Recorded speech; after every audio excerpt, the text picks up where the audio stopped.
Today, I'm going to talk a little bit about wood firing and about the wood firing experience. I want to talk just a little bit about kind of the typical firing of a wood kiln. So, wood kilns in general tend to be pretty large. Most of the time, they have more than one person's work inside of them.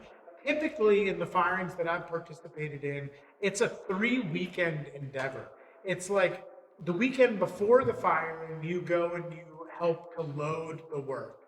The weekend of the firing typically happens the whole weekend. Some firings range from 7 days to 24 hours. It just depends. Typically, they're firing to somewhere around cone 10, but I know people who would fire to cone 4. I know people who would fire to and hit cone 13 in the front of their kiln. So there's a wide range there. But then typically the kiln takes quite a while to cool. So for instance, Tim Sherman's kiln, from the time he shuts the kiln down until the time he opens the kiln is 7 days. And in some cases, there are still embers in the firebox when it's opened a week later, and the people are, passing things out. Yeah, you're often kind of playing hot potato with the pots as you're unloading.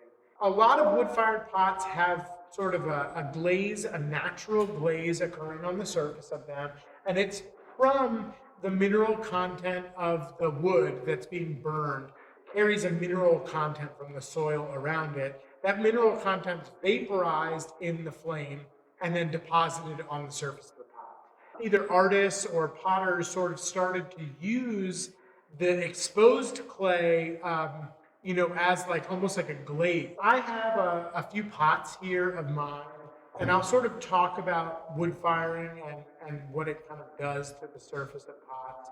And the majority of the pots that I'm going to share with you today do not have glaze on the exterior of them. We'll kind of start with this bowl. And this bowl I probably made, I don't know, probably close to 10 years ago, maybe 8 years ago. And it is just a stoneware bowl, like kind of a yellow liner glaze in it. I think the glaze is actually intended to be white, but it pulls iron from the clay body. Through that reduction, it sort of changes the glaze from white to a beautiful kind of buttery yellow color. I can tell by the surface of this, there's some sort of peel surface, which typically tells me that maybe this had, some soda.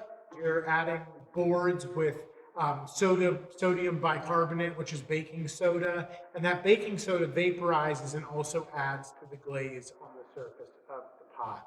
So we can see sort of some markings of the flame, and then the flame kind of wrapped around, and there's like these areas where that flame kind of lit the back side, where it has a little bit less soda on it. The atmosphere of the kiln is glaze, and so if this was sitting directly on a kiln shelf, even if there wasn't glaze directly applied to the foot of the pot, it would kind of glue itself to the kiln shelf. And this is just natural ash deposit on the surface, so we can see a little bit of flashing on the surface of this pot. It has a white glaze on the inside, probably the same glaze that's in this pot, but because this pot is made from porcelain, there was no available iron in this clay to be pulled into the glaze to turn it that beautiful yellow color. This is, again, a completely raw exterior pot, but there is a brush stroke of what we call flashing slip. And flashing slip is just a slip made from a clay that is known to sort of react to flame. And this is a stamped pot, so this does have glaze on the outside of it. We can see that the ash, when it lands on this glaze, kind of turns it in like a green amber color, where it's not exposed to the flame. Apparently on the foot, it stays beautiful like burgundy. Here's another pot that definitely came in contact with some soda. It's kind of a squared off pot. The surfaces in wood-fired pots are like no other. With the wood kiln, you could put a pot in and you could get, something with a lot of action on the surface, or you could get something out of the kiln that doesn't have a lot of action on the surface. These two pots might as well have been fired in the same firing.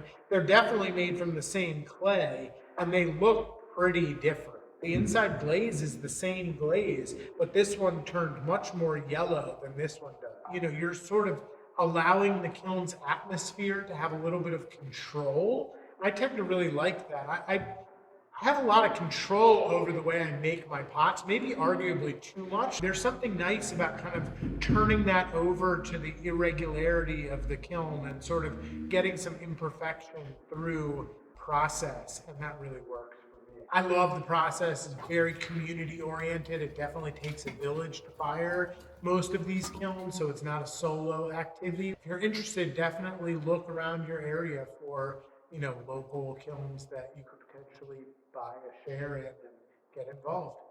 All right, if you have any questions, make sure to comment below.